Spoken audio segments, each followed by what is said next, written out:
faces and seeing familiar faces and familiar names. Many of you, I read you in different places, and it's so lovely to see you here.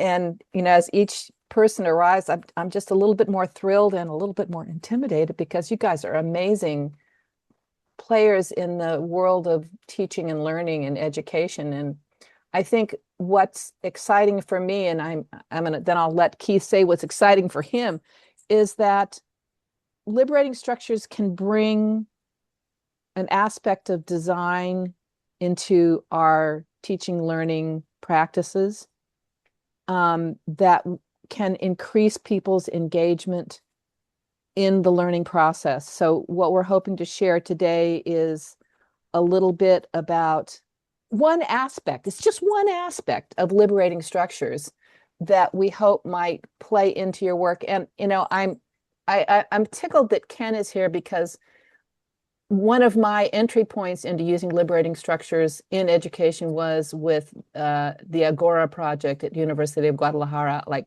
8, 10, 12 years ago? I don't know. Back when I had less wrinkles on my face. So I'll hand it to Keith. Yeah, thrilled to be here. And you may know that Nancy and I just finished and published a book and a new website. So we are overwhelmed with things that we'd like to communicate to you.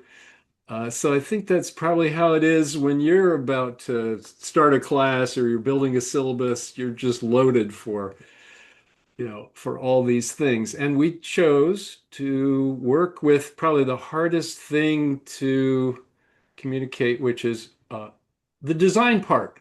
Like this is a repertoire. Yes, we're going to feature one new liberating structure today, or might be new to you, but really, how do you use the repertoire? How do you take 43 options and build them into what you're doing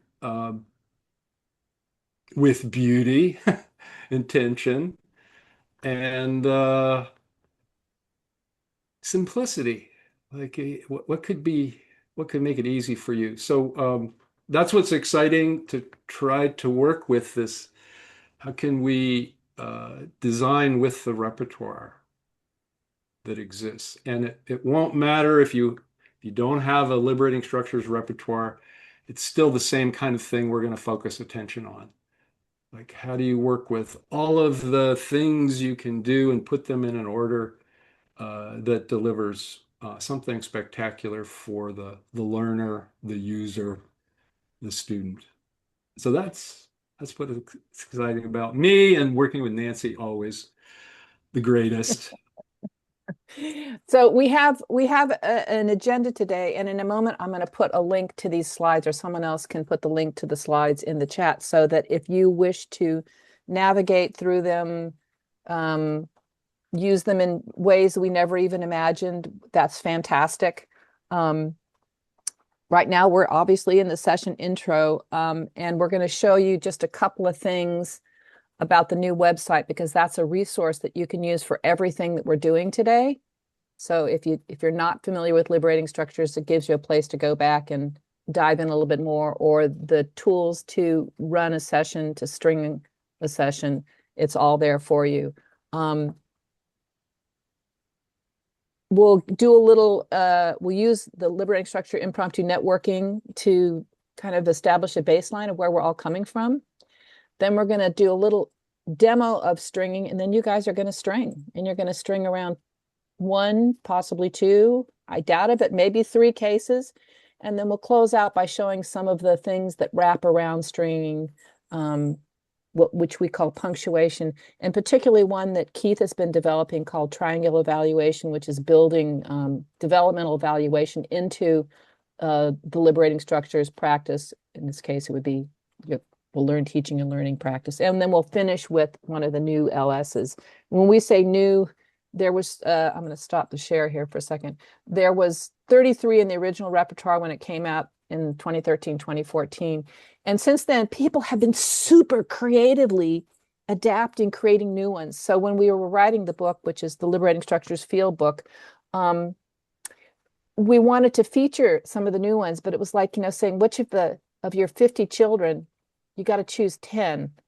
And so when we say new, and when we say repertoire, it is bigger than what is described in the website because it is based on some basic patterns of interaction that people can recombine in endless and infinite ways.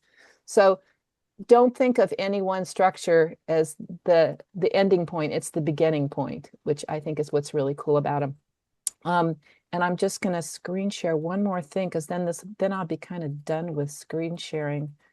Well, I didn't set it up properly because I'm slow. What can I say? Just a minute and I'll get this correct. No, that's not the right one. There's the right one. Okay. It's liberatingstructures.com. And today, when we talk about a structure, the instructions for any of the structures are here on the page. So you can instantly have access to those materials. They're Creative Commons. You can share them with anyone.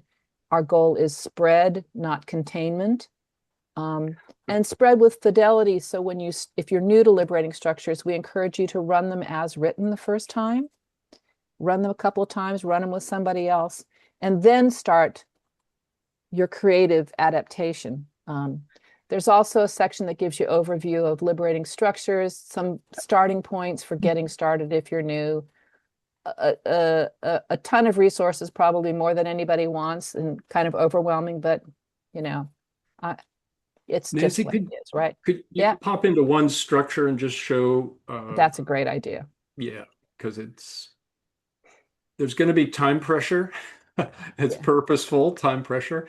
But if you pop into one of these, there's some things you could look at that will make a difference. First of all, if you go up just one, like what does it do? And there's a menu for that, but this one engages everyone simultaneously. That's what it does. That's what it makes possible.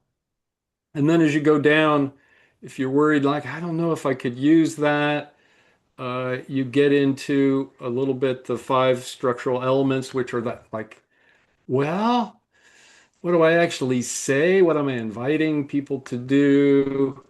What kind of space is needed? Breakout, whether it's online or face to face, both are handled simultaneously. How do you The distribute? gray highlights are the online stuff. Are the online things? What are the groups? Is this, do I, all that. And then the steps, again, gray highlights for the things that are online. So if you're worried, like, I like the sound of that, but I'm not sure I want to do those things. A quick hop into the website and looking at a structure like this one could could clarify things. Thanks, So, Nancy. That's what I just wanted to okay. do that briefly. So now that I think we've gotten all the housekeeping out of the way, Keith is going to introduce the idea of stringing a little bit more, and then we're going to get into it with each other because the knowledge is in every single person, box, name, icon here shown on Yeah. the screen. And Nancy, could you open up our slide deck and could I narrate to you or can Yes, just to advance? And all my full focus will be on the thing. Great. I keep on hitting the wrong button. Sorry. So many buttons. So Well, many buttons. yeah, so many buttons. Okay. Sorry, my computer is doing a little stall outs. Okay. I'm with you, dude. Okay. So this is how we define a string and stringing. So it's just a sequence of activities uh, in which the first one feeds the next one. So here we have four: impromptu networking, appreciative interview, 2510 crowdsourcing, and what, so, what, now what. So there's an idea behind that sequence that each feeds the next. And at least in my mind, for this one, the first one is did we really connect people and clarify the challenges? And then if that's done, well, we can move on to, well, what's really, can we discover together the factors that support the transition or the learning needed? And then some of those things are fun. Let's take all of those factors, all of those things, sift and sort them, find ones that people are most attracted to, maybe some that you would do together that are actionable. And finally, some way to sum up what we just did. We mapped a path forward what was that map again? And so why does it make a difference? And what's a now what is the next step? So that's the thinking behind this sequence, and we call that the thinking or designing behind it stringing. Um, Nancy, anything you want to add to that? Did I'm you gonna, did you yeah, describe punctuation? not yet, but usually there's something between these transitions, and it can be as simple as what Nancy just did, which is we call it whispering out loud or public conversations, Private private conversations conversations and then in public. public. This Right. idea we're fully present and transparent together as a whole, not as some controlling mechanism from the mic. Yeah. So there's a sense that we're pulling this together. So that would be an example of one, but it could be really anything that's relatively short. It could help make the transition or go, oh, that learning just got emphasized, or something that broadcasts or deepens the understanding. It is a zillion of them. We did not try to describe all of them, but you have I some in your I pocket. think it is like, yeah, it's like taking a breath Yeah. in a way with together in a group so that things show up, because sometimes we're creating little bits of value in each structure. And if we don't take a minute to stop and notice it or integrate it or let it settle into our minds or bodies, we can miss that value creation moment. And I think that's one of the things that when you work through these little chunks, you're creating value at every chunk. But if you don't pay attention to it, you may miss an opportunity. So should I go to the next one, Keith? You ready for the story of Yeah, Greg? yeah, I am. Just one last thing there. They're modular. Uh, you know, you could change the order. They'll still fit together if you do the reverse. You could do this string in reverse and you'd still get great results. Right? So modularity. All right, next one. Okay, moving on to slide 4, where there's a picture of Greg Myers. Yeah. Yeah, if you're following along there. So once in a while I'll pop into a classroom, but I don't do it all the time. So we thought we'd give one example of what this fellow, Greg, about a year and a half into his introduction to liberating structures, he developed a pretty awesome repertoire. And he worked for Capital One, which is a large bank, and volunteered time to something called Junior Achievement, where you go into classrooms and help students with work readiness and financial literacy. And there was a teacher he was put in contact with, and he wanted to break most of the rules of junior achievement, and the curriculum that they had was just tedious, and he was not going to do it.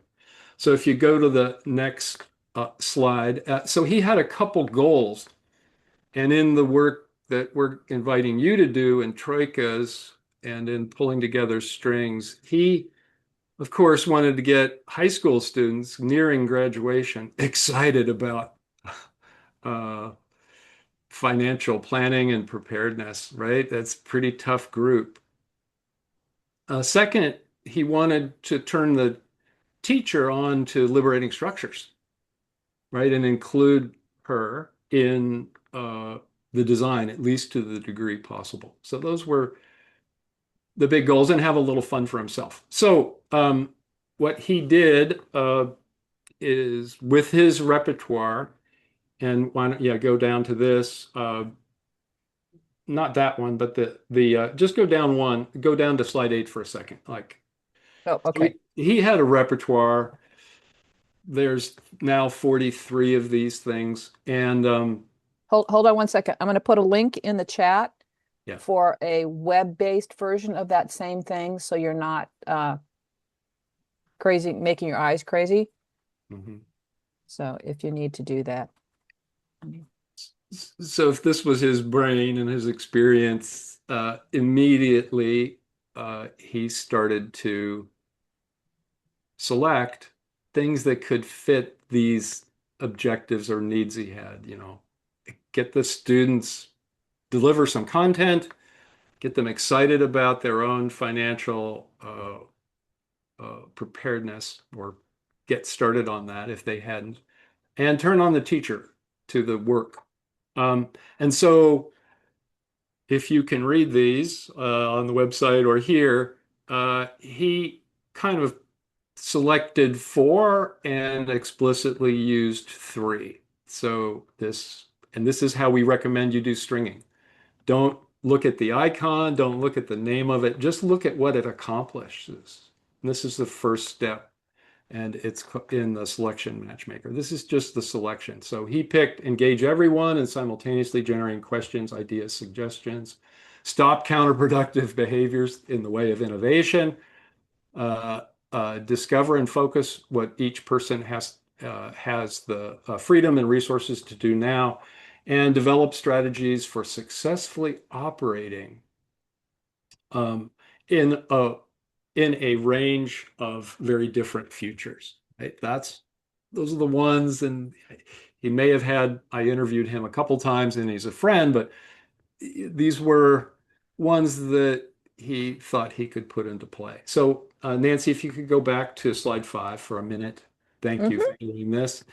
So here's his string.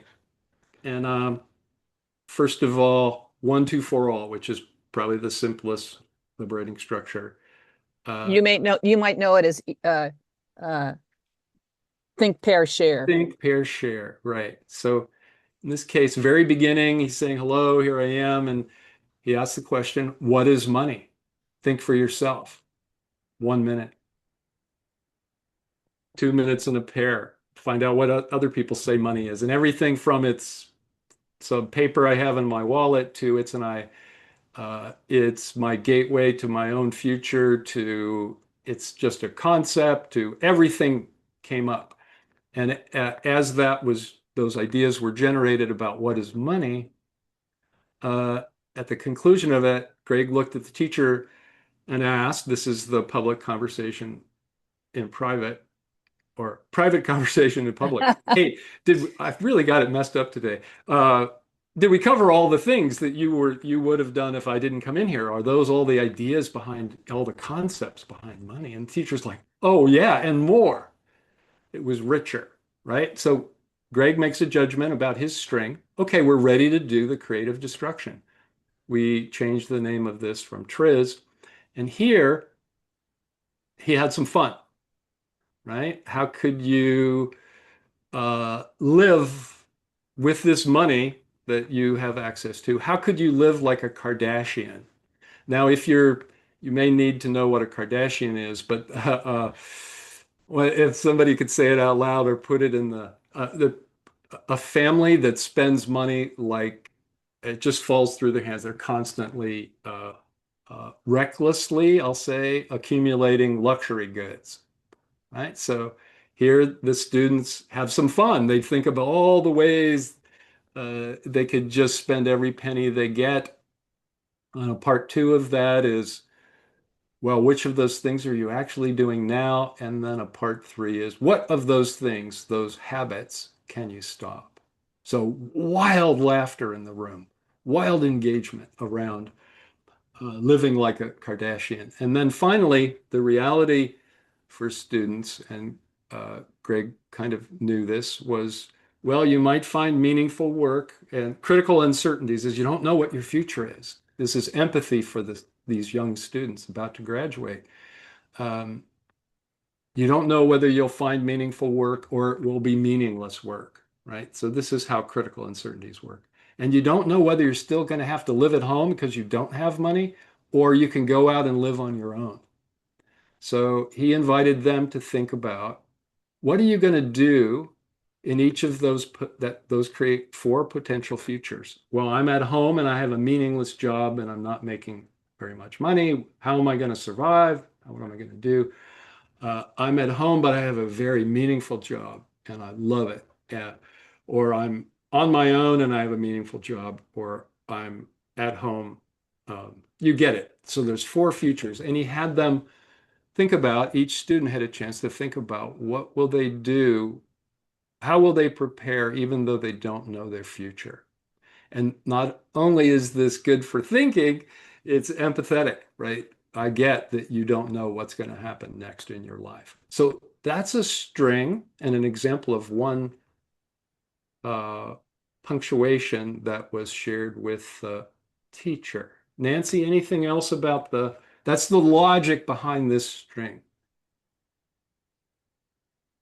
Yeah, I want to call out how you describe between where those little gray arrows are. Did it achieve what we wanted it to achieve? Because this is, I think, something that Keith and I are really attending to now, since we spent a lot of time conversing in the process of writing the book, of using that developmental evaluation continuously through the work, either as an observation or even using a punctuation to engage people. So just a meta comment about the gray arrows.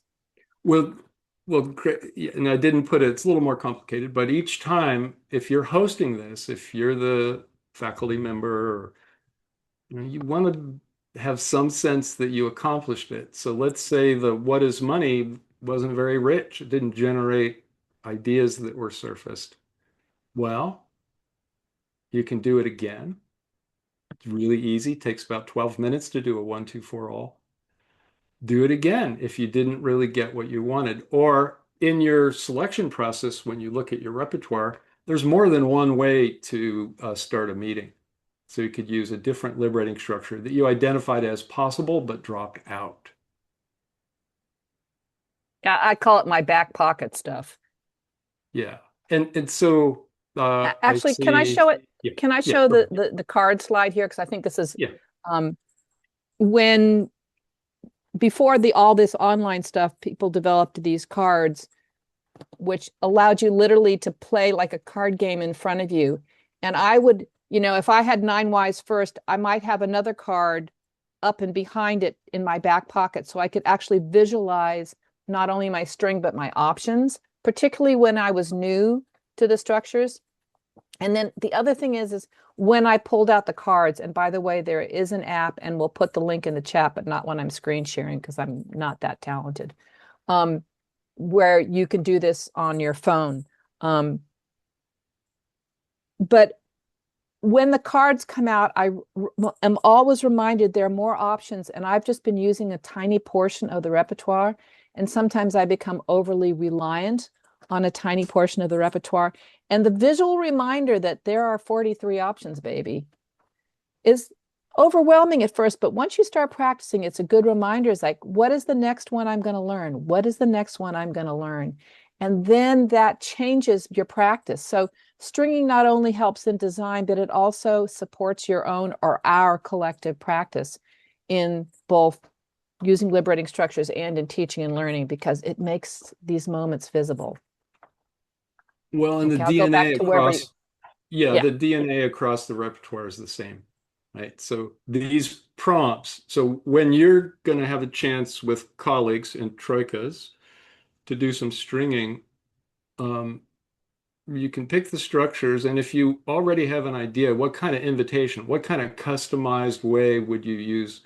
One, not what is money, but what is geography? Let's say your what is social, what is equity? Uh, in each case, you're going to create at some point, if not today during this session, a, a, an invitation that is specific to the class or setting in which you're the one that you're hosting and the one that you care about. Right. So that's, It's time. yes, It's good. time to do impromptu networking. Yeah. So in a moment, Ken is going to put you in random groups of two, Two-ish. Yeah. two-ish, because sometimes we do three in case somebody drops out online and we can't see it quickly. And I'm going to put the prompt in the chat here. Just a second. I'm cutting and pasting.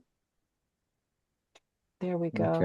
And there is a quiet room, so you can move yourself, but I've moved some people requested already to the quiet room, which is at the top, easy to find. But you can contact myself or Yasser, and we can help you out if you want to be moved around. But Great. I have it set up for 2 minutes and then 30-minute return, Nancy. And Aditi, yay, parenting. Okay. So the prompt is in the context of this idea of stringing, liberating structures in education. What do you want to give or get in this session?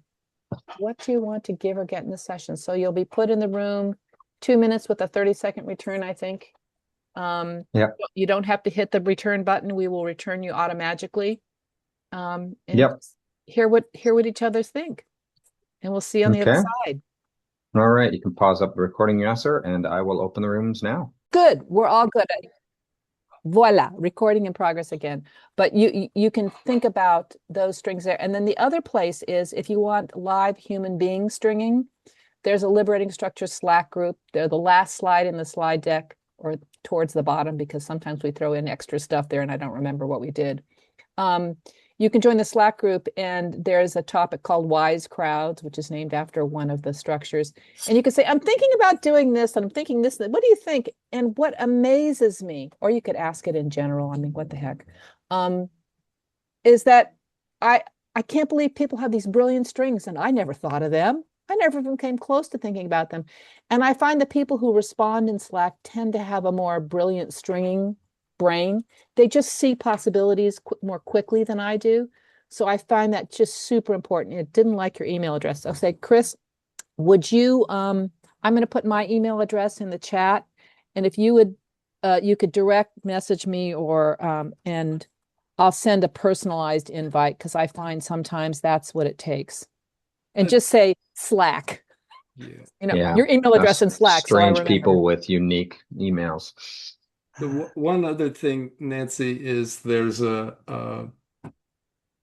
it's a visual language too, once you have a repertoire. So there'll be people in Slack that list 8 icons, and that turns out to be a paragraph about their string, but they don't use words. Right? So there, and it frustrates Nancy because she's not as visual, but for me, it's like, oh, I just didn't waste any time at all. Here's a paragraph that goes into detail about a logic for a set of results that address the need being expressed. Now, there's every kind of way to do this. So, yeah, I'm just mentioning it. That's also kind of becomes a visual language. It can do that as well. Or me, I just interpret every symbol wrong. But I get a whole new string that still works. So, it doesn't really matter. I think the point is, again, is paying attention to what's happening. And one of our colleagues, Fisher Qua, he goes, what if we ran this backwards, which Keith mentioned before? Or what if you used one structure, just repeated it? And you get results. And if you're new to the practice, that feels pretty extreme. So but once you feel you're plateauing, it's time to push the buttons and step to a different edge with it. And again, doing it in community, Hannah, I really want to acknowledge what you said, is looking for community. Just like you guys have community here within this group, we're hoping to build a commons for Liberating Structures. I can't tell you when it's going to happen, because we haven't got that right combination of who's going to lead it and what technology. We're not there yet. And I think Keith and I are recovering from writing the book, because we took one of those paths to writing a book that was backwards and forwards and a roundabout, and through this tunnel, go back to that tunnel. And so I think our brains are resetting now for what comes next. And I don't know what that is, but finding a place to be together. There's also some online user groups that started out geographic but went online during pandemic, and now they just they don't really represent. They represent a time zone more than anything else. Oh, I can make that time zone. That'll work for me. And so there's some information again in the last slide that can lead you to some of those groups. So I think so. So I'm going to do a little private conversation in public with Keith. So we mixed order a little bit here from our run sheet, which is, again, you can do that with Liberating Structures. It's not a problem. And you've given the case study. Should we go on to picking which of the four let's cases? pick before a little break. I agree. Okay, so I'm going to share my screen again here for a moment.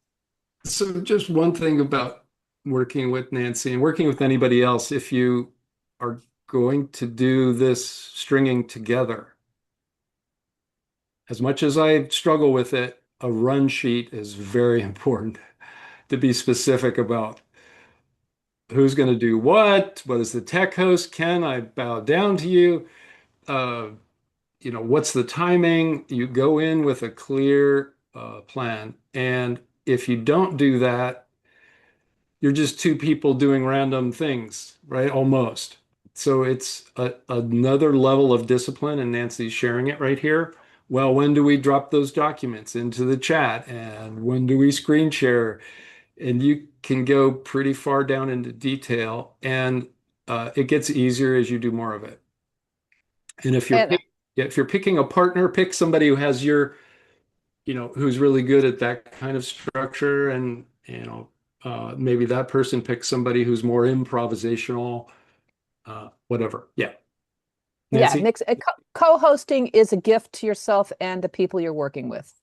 I can't enough. And it's when before COVID, if I told a client that I was bringing two of us, and I worked in the NGO and nonprofit world, they'd go like, we can't afford that.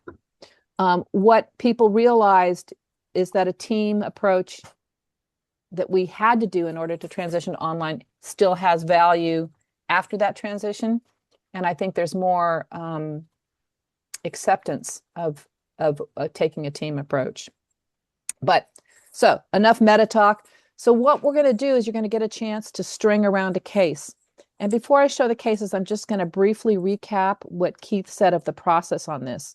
So again, if someone would put the LS selection matchmaker in the chat, please, so it's there fresh. So when I show this micro mini version, you don't like scowl and cross your eyes and hurt yourself. We're going to select a case that you're all going to work together, and then you're going to decide which objectives are needed in that case. Then the next step is there was a number associated with that objective, and you go to the second page of the matchmaker. Actually, I'll just go ahead and put the selection matchmaker. Oh, someone put it in there. Great. See, I love magical things happen by magical human beings. So if I wanted to rapidly share a challenge, I would say, I could use impromptu networking, which we just did, by the way. This is what that part of the document looks like. It adds the icon, the purpose, and the name. So you're connecting all those elements together. They no longer fit on one page nicely. So this is one of the design problems we've been having since the expansion of the repertoire. Things don't fit nicely on a page. Nancy, could you grab one so they can see that it's modular?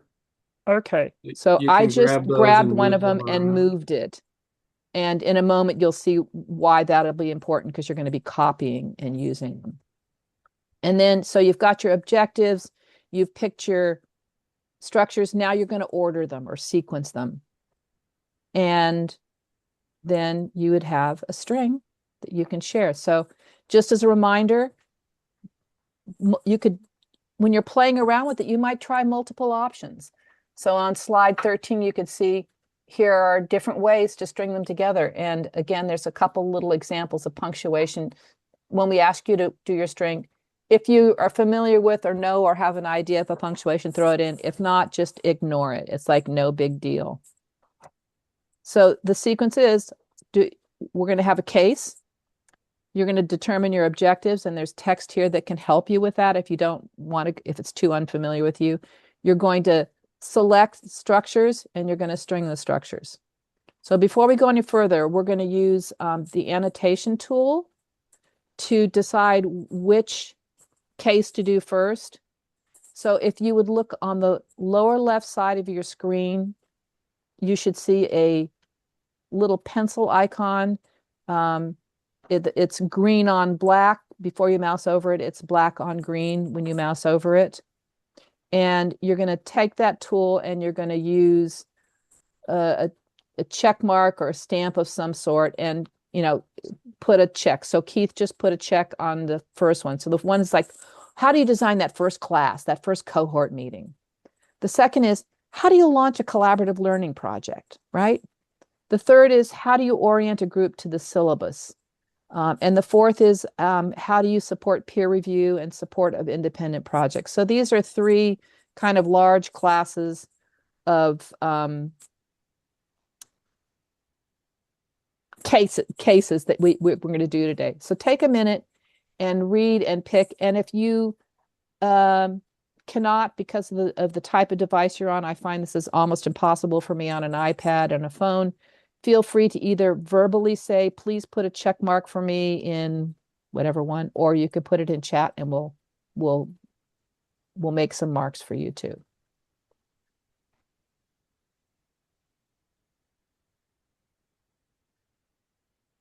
Okay, Bonnie, I'll put you down for one. Clear, No. clear preferences, Nancy, but we may. Yeah. Okay. So while you're picking, what we call a wicked question is something that holds the paradoxical, complementary but paradoxical truth of a situation. So this first class cohort, for example, we want immediate curiosity sparked about the subject matter. I also really need to connect students to each other, right? Can we do more? Can we do more of both? Right? Is a wicked question kind of draws out the deepest challenge that you might face in its full complexity. So, Nancy, maybe 1 and 2. We do start with 1 and then see where we are and come back to this, but yeah. Let's start with 1 and 2. So, oops, I got to turn off my annotation. Otherwise, I'm not changing slides. I'm check marking things. Yeah. Keith, you want to take a screenshot of those check marks? yeah, And then I'll clear them. yeah. Getting there. Hold on. Okay. You know how it is with me and Uh, doing anything. So in a moment, I'm going to show you the template we've created for each of the troikas. And Ken is setting up breakouts of 3 for however minutes that I indicated on the run sheet, and I already forget. You done, Keith? Yeah, I'm done. Okay, perfect. 15 minutes, Nancy. Thank you. Thank you. So each group is going to have a template, and in order to they're different colors. So, if you want yellow, then someone go in there and put your names of your triad in the troika, and then the person who comes next can use a different color. You're going to use this for the design process, and I'll go through the steps in a minute, but I wanted to make sure if you don't have access to the slides, have someone else in your group help you, or write it down on a piece of paper, or type it into something that you can then share with your team later. It's not a big deal. Thank you for calling this out, Vivian. So I'm going to stop for a moment and take a breath. Troika is the name of a structure, or Troika Consulting. It's one of the Liberating Structures. It is called Troika because people work in groups of 3, so that when I say when you're working in your Troika, that's a group of 3. That's a good call out of names. String is the sequence of structures you're going to use to accomplish your objective. So think of it as a string of beads. And sometimes there's big beads and little beads, and the little tiny beads might be the punctuations that happen between the strings that give us a moment to either reflect or breathe or deepen something that's happening with the structures. So I'm trying out my definitions to see if that helps at all, and feel free to give me any feedback on that. And I think the other questions on slides were answered. Okay. And I just mixed my instructions. So like when you're giving prompts and instructions, you shouldn't confuse people as much as I just did, but I'm old. I'll use that as my excuse today. No, it's not an excuse. So I'm going to stop screen sharing it for a minute just to kind of clear the air, right? Because you're focusing on slides. So in a moment, we're going to ask you to take that first case and by yourself design a string. So it should have at least 2 structures, because one structure is a string, but we're thinking more in multiples today as an example. And jot it down on a piece of paper. You can use that matchmaker tool, which we'll put again into the chat. Keith will grab the matchmaker URL and put it in the chat, to see those objectives and zoom in and out as you need. So if I was designing, what I'm having for breakfast, no, that's a terrible example. I'm not going to design what I'm having for breakfast. You're going to design for that case. Then Ken will put you in groups of 3. That's the Troika Consulting. And I'm going to give you the steps of the Troika Consulting when we get to that stage. And you're going to share and get feedback from your peers. So first, let's take a minute or 2 in silence and take that first case. And I'm going to go back to screen sharing now so you can see the case we selected. Okay, hit the share button, Nancy. It works better when you hit the button. Where did my cases go? There they are. First class / cohort meeting. How can you spark immediate curiosity about the subject matter while building authentic, low-risk connections among students from minute 1, from the first minute? So take a minute to design for yourself on a piece of paper.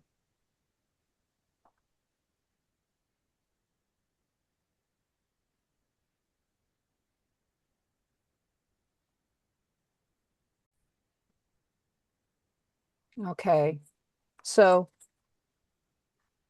if you're seeing my screen, I wrote my 3 down on a piece of paper. It's just simple as that. So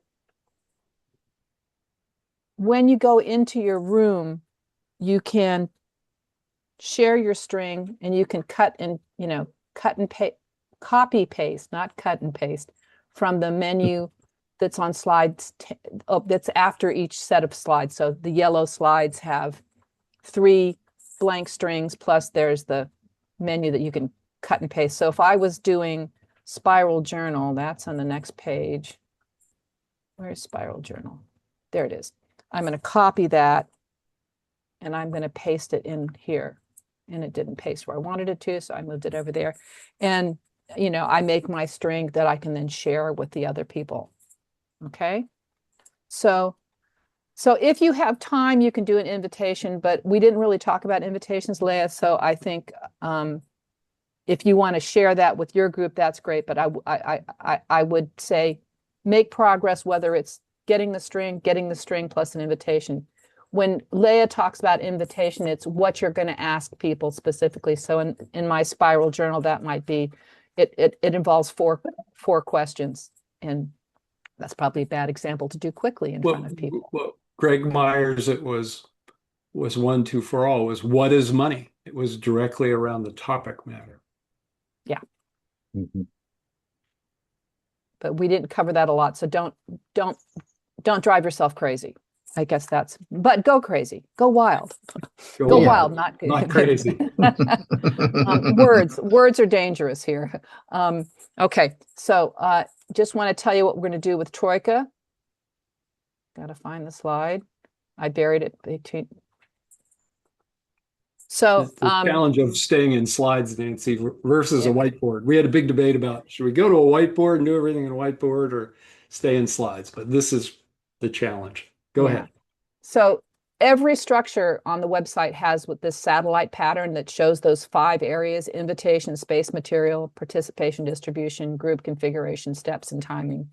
The steps for Troika here are, first alone, what's your stringing challenge? So you do your string. We did that. You're going to be in groups of 3, and one participant's going to be the client, and the other 2 are the consultants. And the first person is going to share their challenge or even just give the string and ask for feedback. And then the other 2, and that's just a minute. This is super fast, right? The other 2 participants can ask any clarifying questions, but do not judge, do not offer solutions. So that's quick. And then the client turns away. And I encourage the client to either turn off their camera or literally physically turn around and maybe have a piece of paper and pen to take notes, because you're not engaging with the consultants, you are listening to the consultants. So the consultants discuss their ideas about the client, and then the client turns back around and, if they wish, shares what they found most valuable, and then you move on to the next person. And you repeat those steps, and then you move on to the next person. This goes very fast, okay? And keep to the timing if you can. We're going to give you 15 minutes, which is not quite enough to really do this. Okay. I'm just going to be honest with you, but we want you to get a sense. So if you get through 2 of the 3 people, you'll still make progress on our ambition of string for learning. So I'm going to stop for a second and ask if there's any questions.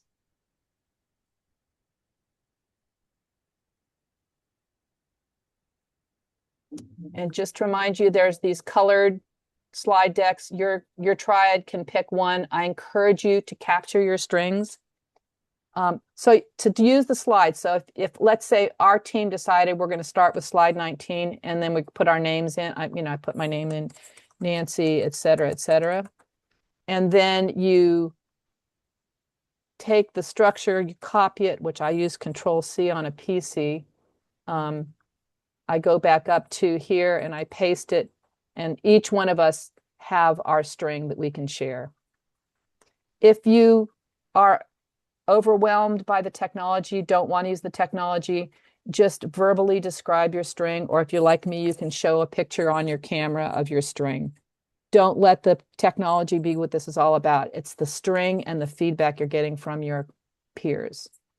That make sense? And yes, Christina, each group picks a spot to do their work. Yeah. And I would just look at the first slide and see if someone wrote a name in there. And if they did, move on to the next one. And if it gets to be too much, do it on paper. That still gets us to our goal. Yeah. Okay. So, Ken, are you composing? I'm juggling. I've got all the breakout rooms ready, I believe. I have 1 request per quiet room. Co-hosts are not assigned, but we can always join in. There's 1 group of 2, and then the rest are 3. Okay, one of us can jump into the room of 2. That's what I was thinking, Nancy. Okay. Ready to go? Yeah. Did both of us do it? Because we like pause each other. Go It's ahead, Nancy. A double we hit pause. it at the same time. Okay. Yeah, double negative. So one of the things that we had in our run sheet that we totally ignored was this need to move our bodies. And so I want to stop for a moment here, and you can turn your camera off if you want. I'm not going to because I'm lazy. And move your body for a moment. And I need to stand up and move my spinal column and let it do its thing. I have a favorite activity if you can do this while you're moving your body a little bit. I ran a healers network ages ago, and somebody told me about your triple energy meridians all end up in your ears. So if you just need a quick boost of energy, and stretching does it too, but a vigorous pulling and rubbing, nothing going into your eardrum, but just a vigorous kind of rubbing of the ears like this for 30, 45 seconds will give you a spike of energy that's unexpected, or it always takes me by surprise. And I think there's a name for it, what the activity is, but yeah. So Heather, are you feeling it? Usually it's like, oh my God, what just happened? There's We something. have bodies. Yeah, I'm in one. Partially in one, yeah. I'm gonna reset up the next group of rooms. I got time, so And it is now an official meeting. Jenny's cat has shown its tail. awesome. No, don't move him. Don't move him. That's part of community, right? When COVID hit, I was helping a lot of my former clients move online, and there was this one particularly hierarchical, rather stuffy, mostly white guy network. And the leader who in the office was, power suit, I set the agenda. And he's got his kid coming back, Dad, I can't do this. And then another kid comes in, Dad, let me help you with this. And he was experiencing the world that many of us experience, but sharing with the rest of us in a way that had never happened before. And it was Hmm. truly a unique experience. And at least for a while, there wasn't snap back to the old ways. My intervention with them was very small, so I have no idea what happened over time, but I could be optimistic, maybe. Okay, so we threw a lot at you all at once with varying levels of expertise. So I just want to take a little moment. This is a punctuation that Keith and I didn't talk about. And we were going to say, did you offer or see a dynamite string and you want to share it? And I would encourage you to either grab the mic or say something in chat, or if you need to just simply debrief a little bit about the confusiasm of the last breakout, of how to like go to stringing. Maybe you're familiar with liberating structures, maybe you're not. And to just let that settle before we do a second round. Yes, confusiasm is one of my favorite states, Donald. Nancy, our group had a couple of questions. Would it be okay to ask? Please. It was really, I always think it's fun when you experience some challenge and it helps, each other clarify. We got as far as me sharing some of the ideas that I had for liberating structure. So I'm on slide 46 if anybody is interested with our group. And the question that was coming up from my colleagues who were with me and myself is, that seems like a lot. And I am not new to liberating structures, but I am new to stringing and some of the other ways that you're wrapping them together. And so the confusion that we had, and this questions that were coming up just as we were coming back is, wow, that seems like a lot. And I'm going, well, I've only ever really just used one. And I've used one often, like I've done Troika consulting many times, et cetera. But the idea of stringing is new to me and to my colleagues as well.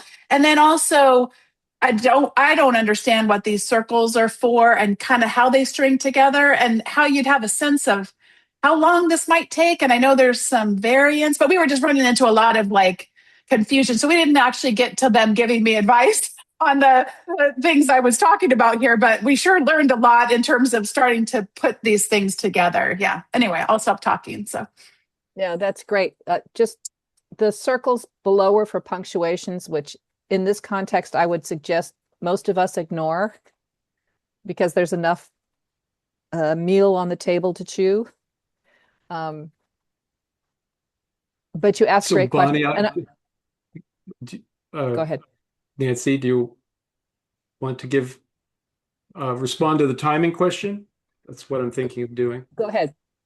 So we're real specific about the minimum, what the timing it takes for each of the activities. So impromptu networking, 15 to 20 minutes, 1, 2, 4 all, 12 minutes, med tea. There's some variation there, but if it's maybe 15 minutes, purpose to practice is the one where you blow your schedule. I think it's hard to do that. I'm not looking at what we said on the website, but it's 90 minutes is kind of the minimum to get at something with that because there's 5 elements underneath where I'd recommend using a specific liberating structure to answer each of those 5 essential elements to get real depth to it. Now you could just use 1, 2, 4 all for each of the questions. So that's 5 times 10. You could do it minimum like 50 minutes or an hour. So I recommend that you believe the timing that we have on the website and try that first, and then make modifications if needed. And I would just add, I think there's some contexts where you need to be more generous with the timing because of the diverse needs in a room. So for me, the practice of timing is slightly different with Keith, is practice the structure with friends who are tolerant of being pushed. So you understand how the speed can be of value, and then put it into the context of the people you're working with. I generally give more time in wildly diverse groups because I can't fully understand or anticipate everyone's difference. So I find that a particularly tricky thing about liberating structures for me personally in my practice. Well, in the book, Nancy and I got specific about the three things you get really good at, particularly if you're stringing. And one is remixing groups frequently. Might get comfortable, like you're going to go into a different troika next. Why would we do that? Well, we want to like reduce all the bias, get more ideas, get a flow going that's very inclusive, right? It feels messy though. So remixing groups frequently, doing things really slow and then really fast. So variable velocity. You get comfortable doing a spiral journal where you're just listening to yourself really for a good stretch of time, and then impromptu networking, boom, boom, boom, boom, boom. So variable speeds, and then artful layering. What you generate in each of these elements of your string is something that needs to be visible, or it needs to appear in relationship to the other thing. So you're generating something specific that should be layered. I don't know the topic matter here, but I bet it's pretty complex. uh, and so for you to get good at artful layering, all this stuff you just generated, particularly if it's online, there's going to be a record of it. How does it look in relationship to each other? So those are the things that, as you were suggesting, are supercharging factors that you get good at as you string. That was so helpful, Keith. And I just wanted to clarify for people who may be newer. I was mentioning I have done a liberating structure many, many times. And so the friends that I was with in this session, I don't know if they hadn't done them at all, but like they felt like beginners. They were describing themselves as beginners. So they thought I was the advanced person in the room. And what you just said to me was like, well, I could tell you a lot about Troika Consulting, and I could tell you I learned a lot about some of the important aspects. Nancy, when you were saying turnaround, I was like, oh, yep, I'm nodding ahead. But Keith, you now grabbed me where I could use some growth. So for me, I'm hearing artful layering is my challenge and opportunity that I get to walk away from today's experience with. Sweet. Good, because that one I find super useful and sometimes hard to articulate and share with other people until they've done it. Mm-hmm. Which kind of goes back to Hannah's thing, is that liberating structures are at once very simple to do and at the same time are very complex and have this richness and elements to it. And the only way to live both of those things is to practice. And sometimes that includes explaining, and sometimes it just is just doing. And in doing, we become changed, because every liberating structure is about engaging people with each other. And that's where the power is. It's not in the syllabus. It's not in the teacher. It's in every single person in the room. And yeah, and as Keith read, we act our way forward. And I get very moved by this because when I see it, but I have a hard time explaining it. You know what I mean? Yeah, thanks, Bonnie. That's what the work is. It's just it's a practice. It's a practice. So I'm thinking, what if Nancy? Let's do another I want to look private at conversation in public. I want to look at the timing in the run sheet to see where we are, because I've kind of lost track of my own internal clock. We have a half an hour. 32 minutes, which is enough time for So one is we could go put people back in their same troikas and let them go deeper. I already rejuggled, but they can just I got set up. They can just join the room they want. No, ignore that. We're gonna keep it technologically simple, please. We could work a second case. Yeah. Or we could string something together all together as a group. Well, it looked like a couple people did. I saw at least somebody that worked on the second case that they worked on the thing they wanted to, which is exactly what is a good idea. I guess And the other idea we could do, I always want to work on the developmental evaluation part. So well, not we're having drop off here. So why don't we quickly work one Do as it a as a group group. and weave the Yeah, developmental evaluation into it? okay, I think one so. together as a group. Okay. And would you define developmental evaluation so we're all on the same page? Yeah. So if you could screen share again, Nancy, Okay, hold on. or Ken, I just did this with No, Ken too, but no, I got it. What slide? Yeah. What do you want me to go to? it's slide 63, 63, or it was I believe. 63. Okay, I can make that happen. Yes. Yes, Yes, it it's is. easy to give a specific thing. So in every string, the things I'm curious about and I want to measure, but I want each individual and the group to measure it simultaneously are three options, three things, three realities. And every person, like for yourself, I think you can evaluate this right now. Based on what we've done so far in this session, I want to know what your experience is in becoming more connected to each other and maybe even yourself, more relationship to yourself. I'm more confident or something, just connection. I want to know, did this session do something about your connection to others? Second thing, really just as important, is did some new options for using liberating structures in the classroom or in your work, did some new things pop into view that really weren't there before? You may have considered it, but you didn't really. Now it seems like, oh, that's really a new option.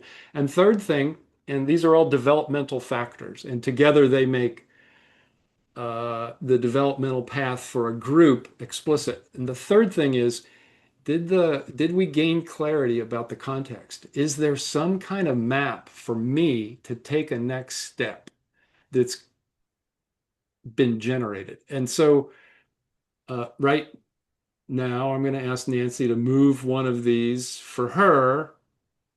Like, if she just really mostly got, let's say, connection, she'd put it up there by connection. It really didn't learn anything new, or it was all. So why don't you do a couple examples, Nancy? What's a So position for you? Yeah, go I ahead. put mine closer to clarity and context because I had a really helpful conversation in my breakout group Hmm. that helped me attend to my own practice and language here in this session, which I actually realized it also that gave me new options. So that one single thing, and it was from a connection. So very specifically, I tend not to want to put in the middle because it's sort of, yeah, everything. But in this case, in a 10-minute experience, things changed for me through a connection, and that gave me a new option. So thank you So, to my partner. yeah. So that's a developmental conversation that Nancy just had with herself.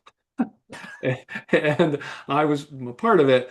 But here we get to see everybody. And some people are moving these right now, evaluating what's happened so far in this session. And that's what I think it's an important part for the group to be aware of what's happening for them. And then they can be involved in shaping a next step for themselves. And it's not you, the master faculty member, the master host, the master facilitator, whatever that is, get over it now and look and see what kind of pattern you're getting from all the participants. And of course, there's more detail to each of these things, and there's a fancy version of this called the spidergram mirror. But this is what I mean by developmental evaluation, that you are evaluating your own position in relationship to others in regard to these three factors. I want to add some historical context to the term developmental evaluation too, and the term evolved from people who were tired of having some external evaluator come in, extract data, and leave. And that developmental evaluation, it's by the person or people, for the people. And the sense making comes from those in the experience. And if we're making sense of our experience, we're also changing the future. We're impacting it. So it's not neutral. It is engaged and enmeshed in the work and the people in the community. Yeah. And Ken, thanks for adding. Yeah, there's some things going on in the slide. If you're in the slides, you could also move. So that's what it is.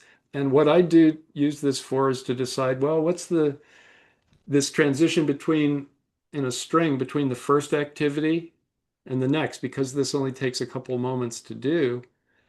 Well, did the next thing that I have planned in my string, did it focus on the part of the triangle that's least attended to? Right? Do we need to do something about connection now that wasn't there? If I look at this, maybe what's one of the least developed things? Should we do like a positive gossip would be a pretty good thing to do. So it gives me an idea about what a next step could be if I'm hosting and I'm the one with a repertoire that could be put into play, or somebody else could suggest something. But if I just looked at what's on that triangle on slide 63 right now, I'd think about something that's very connecting, that connects people. And positive gossip is one of the ones that does that. Right? And Nancy, anything else on developmental evaluation? Except that there's whole layers of conversation about how this intersects with assessment in the academic environment. And but that's a future conversation, and I think an important future conversation. I think it provokes and flips the script on a lot of that. Yeah. In thinking about the next step, why don't we quickly work a case? And I would say, particularly if somebody has something they'd like to string, even if it doesn't fall within those 4 things, that we just, do a little, instead of Troika Consulting, you have everybody in the room as your consultant. But is there anyone who has a design challenge in front of them that they'd like to play with a string together? And then we could also weave in a little bit about punctuation, which was requested as well. And if you already defined it a bit in one of your troikas, we could build on it. Rehash. If not, we'll make one up. We'll be kind. We'll be generous, kind. I'm going to stop sharing so that if somebody wants to raise their hand or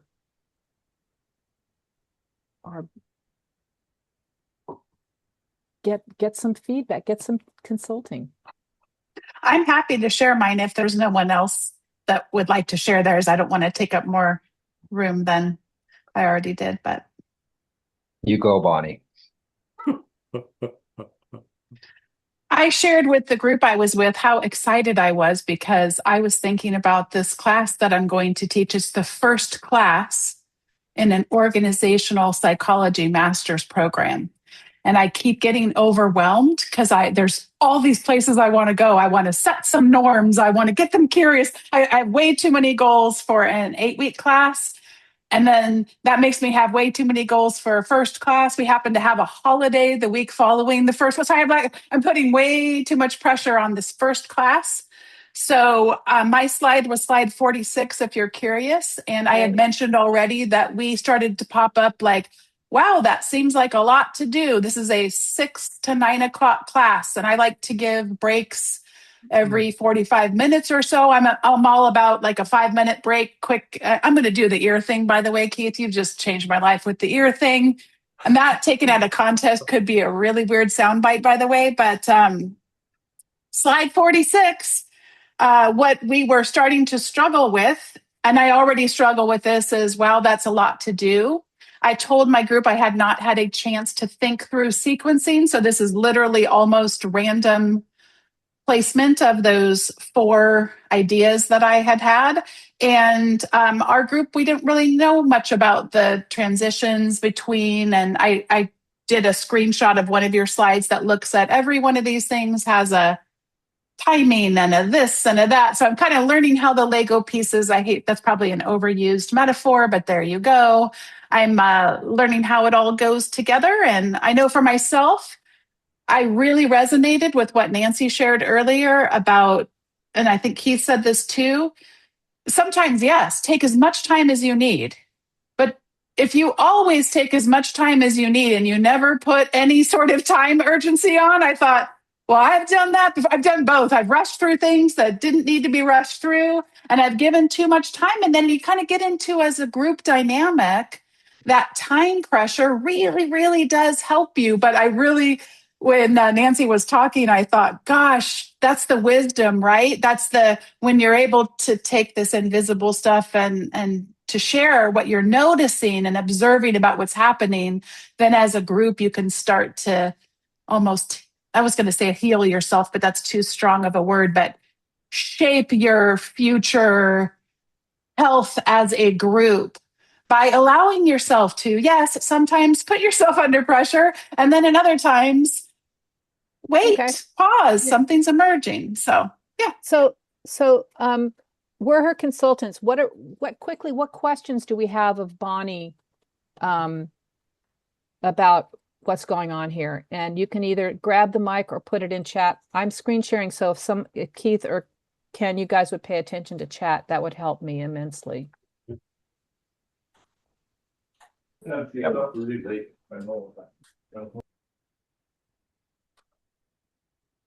So I have a question. Is by the, I'm going to pretend this is a 60-minute class, but you can correct me. By the end of the class, what do you want your students to be thinking, feeling, or doing?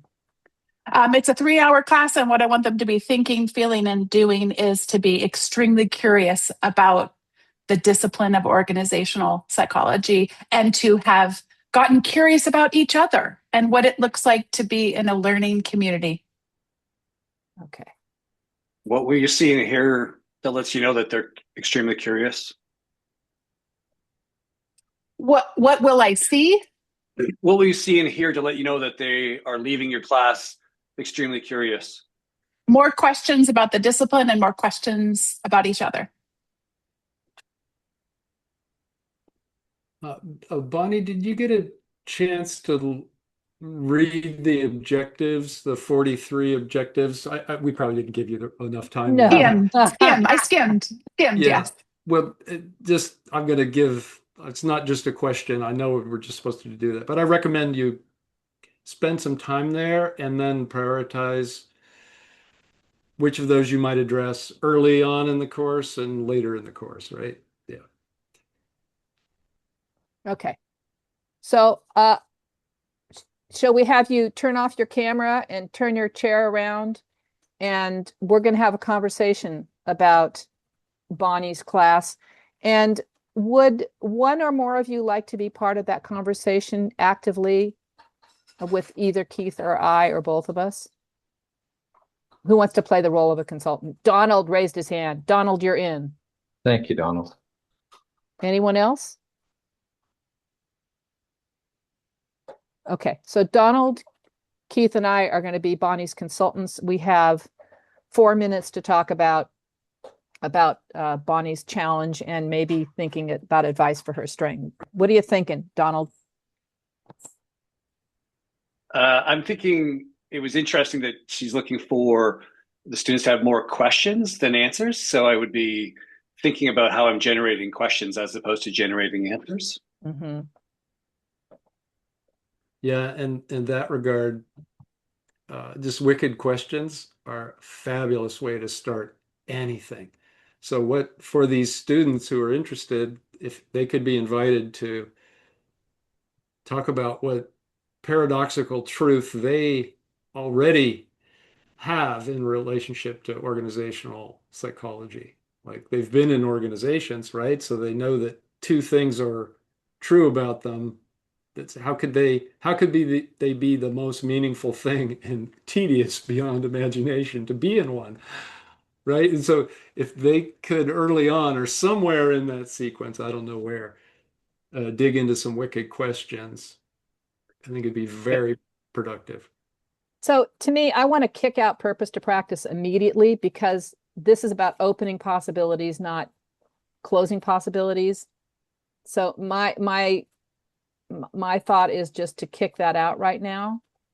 And the other one that came to mind for me was this: how can this conversation be both about the practice of organizational development and also about getting each other together? And the three structures that remain there, all of them are really good at connecting people, but in different ways. Mad Tea is about connecting through the content in a quick way, which, Ken may remember, we use this a lot at the UDG Agora as a starter. It surprises everybody because it's not what they're expecting. And it says, this is not class as usual. And it starts defining the domain or the subject matter or the focus of your wanting. And then at the same time, I was thinking, a spiral journal might be really nice here too, because it starts in a reflective place. And so I'm feeling those two bouncing between each other. I also didn't ask how many people there were. I know that doesn't matter that much, but sometimes it will influence which structure I'll pick, or if it's online or face-to-face, and I didn't ask that either. I would say yes. And, I think ending up with the questions, I'm not sure that they'll be able to generate them initially. So it may be good working through impromptu and for all. I always love spiral to start for that individual reflection. And then as you hear from everyone, start to have the group develop with their questions to say, okay, well, based on all of these things or what we see in Mad Tea, how could we be both A and B, right? So generating some of the inputs for liquid questions, which might be a carry forward to another week. Again, depending on if you want the string to take up the entire 3 hours, then you'll have enough time now. So giving them that opportunity, perhaps with spiral at the beginning for that self-reflection, then start to share in a safe environment, one-on-one in impromptu. Now let's share through 1, 2 for all. And from that, do a quick Mad Tea or Calm Tea and feed that into wicked questions. So I want to stop and do a meta comment here. As Donald, clearly you're a very experienced liberating structures practitioner. And if some of the folks in our group here today, this is brand new to them, how would we convey that arc in as simple language as possible without getting too deeply into describing a structure?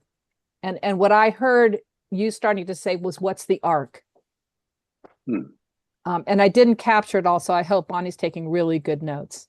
But this idea of, connect, generate possibilities, figure out what to do with it next. And there are many structures that could do each of those steps.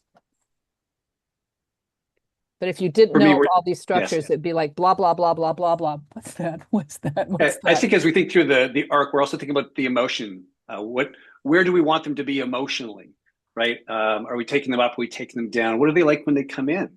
So I heard this was an evening class. So spiral, again, very good opportunity to help them center from whatever they were doing in their day. They get a chance to center themselves where they are, give some initial thoughts. And so we think through arc of the the generation, but also the emotional arc. Where do we want to bring them through the journey? So that's something I like to think about. And spiral journal, for those new or less familiar with the repertoire, involves people silently writing in response to 4 prompts, one at a time on a piece of paper. And before they start writing, they draw a tiny spiral on the paper to help kind of turn off all the other noise, particularly if if you're a person who spent all day working and then you walked into an evening classroom, it provides both a mental and, in a way, a physical transition built into the structure. And then it usually generates surprising and wonderful content for people then to build on for the next step. And one thing that often is done is put people in pairs after spiral journals so they can share what they discovered about their own thinking with another person, which goes like, oh yeah, we can use each other to think through this stuff. We don't have to think through this stuff always by ourselves. So a couple more things. I don't know how we're doing on timing. If Minute Bonnie more. could integrate a couple things, even briefly, that would pull an activity, get a habit going in this first 90 minutes that move forward in each of the subsequent periods of time. And a couple of those that could be really interesting would be start a drawing of yourself in the context of an organization, like just drawing together. Draw your journey toward being integrated and autonomous in an organization psychologically. Yeah. And the nonverbal part of drawing together would just be a great practice to have, that you bring a drawing back to each class subsequently. Second, or simultaneously, go out and do some observation. Do a simple ethnography where you send them into a group meeting where they take notes silently on group dynamics and create the simplest form of ethnography that they talk about when they come back to their next class. What did you learn from just pure observation in an organizational setting, dealing with a transition or whatever it may be? And so you set up a couple things that are repeated in future classes, and drawing together and simple ethnography are two of them that are pretty simple to do and awesome. Okay. So I think it's time for Bonnie to turn her camera on. And I want to stop sharing just so that we can see your face. Is that okay? Okay. Yeah. So Bonnie, what's your takeaway? And you're welcome to say nothing. My big takeaway is what a gift. What a gift. I took many, many notes. I am a voracious note taker. And I'm going to curate them, and I'm going to keep coming back to them. What a gift to get to be with each of you today and with these experts who have done this so much. I feel so like I have a treasure. I have a whole set of treasures that are very related to the challenge that you asked us to think about. But I also, speaking of arcs, this is all just so much wisdom. You scooped up so much wisdom. One of the things that I think I do well is I enjoy noticing and responding to what's emerging. What I get myself into trouble on is structure. I can do it. I just have to work at it. And each one of you gave me real gifts. When you say there's two things, drawing together and simple ethnography, that helps me go like, there's all these possibilities that are out there. No. We don't have time for all of the possibilities. You have two things. And also repeating things, because one thing that I don't think came up as explicitly, or maybe it did, but for others who are newer to this, there's a lot of emotional and mental labor just to learn how to do the thing. So if you do what Keith suggested of repeating things, there's not as much emotional labor. What would it be like if I drew in public? There's not as much mental labor. What did he say again? What is this whole drawing thing you speak of? I haven't done that since I was 6 or whatever. And then you get the more nuance and the wisdom as you go. So what I'm taking away is what a gift, what a gift, what a gift. And thanks, Donald and Keith, for being consultants.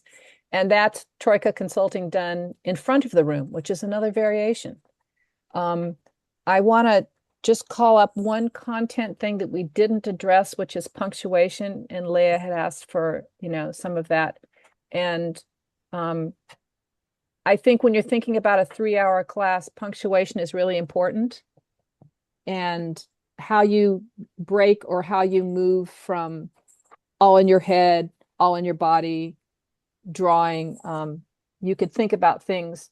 And one of the things that I always enjoyed is asking people to take a minute and think of just 3 words that described the structure we just did, or the last half hour, or since you walked in the room.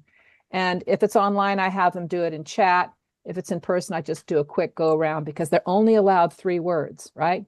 And if someone starts droning on, I go like, 3 words, you're done. And then people see, oh, you experienced that different than me, or you experienced that the same way I did, or, oh, I hadn't even noticed that. And that then gives us a little self-awareness going into the next thing. So Leah, that would be an example of a punctuation I would use in an evening classroom without going too deep into punctuations. Because I think Keith wants to run a new liberating structure in the last 5 minutes. Am I right? Or did you change your mind? No, I still want to do it. I think we can do it really fast. And it involves breakout rooms, Ken, just super fast, and pairs in this case. And this is positive gossip.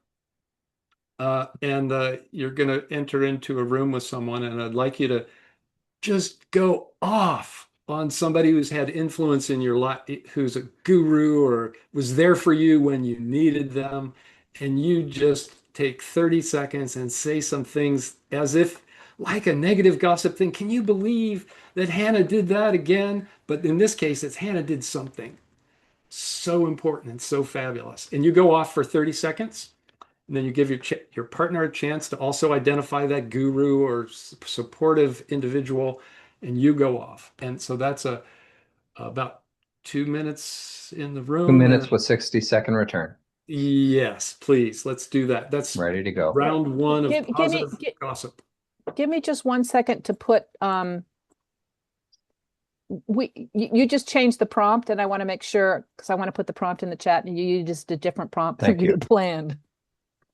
Did I? That's the one I always use, but sorry. Okay, so I will write that up. Okay, so the first round.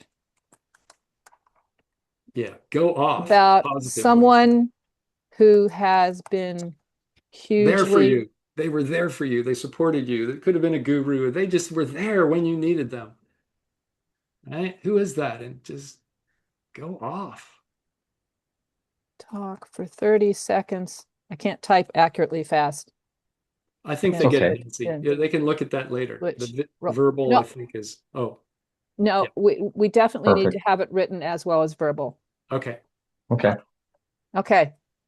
Friend. Yeah. Friend is fine. Sure. Human being. Okay. You can go ahead and pause recording. We're doing just 2 parts of a 3-part positive gossip. And the second part is go off about somebody in this session that did something or said something that you want to celebrate. And it's okay if they left already. The chat will be saved. If they aren't here. We'll let them know. And I tend to say, do not go off about the speakers who are invited, but go off about someone in your community here. Yeah. If you can find that in your heart. And write it in chat, but don't hit, and go ahead and hit enter anytime. Just go ahead and do it. The 1, 2, 3 chat thing. Yeah, my students love that. I love Chatterfall. Yeah.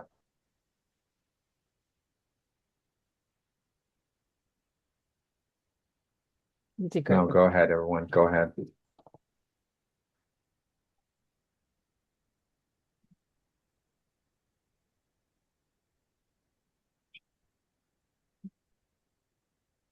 Yeah. Okay. Ken gets more than one. All right. Sweet. And Yasser as well. Don't let your head swell, Ken. Yeah. No. Take it in. It's what I do. It's just a thing. That's how I contribute.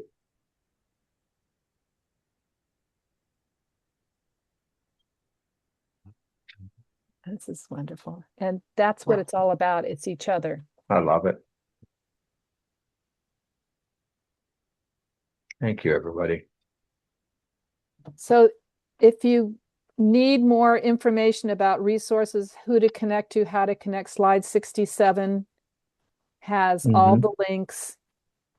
If you have trouble getting into Slack, send me an email address. I'll put my email address at the bottom, and I'll send you a personal invitation, because Slack is not that easy. A reminder as well, we always did this with virtually connecting. You can save the chat. You have the chat window open. There's a menu at the top right, the 3-dot hamburger menu. And you can save the chat for yourself as well. Because there's always lots of great information in there. Yeah. Heather, I like noticing. That's great. I'm doing my little save chat now because I love reading this later. So you guys are fantastic. What wonderful hosts from Equity Unbound. And your thoughtfulness and the things that you taught us today. So thank you so much.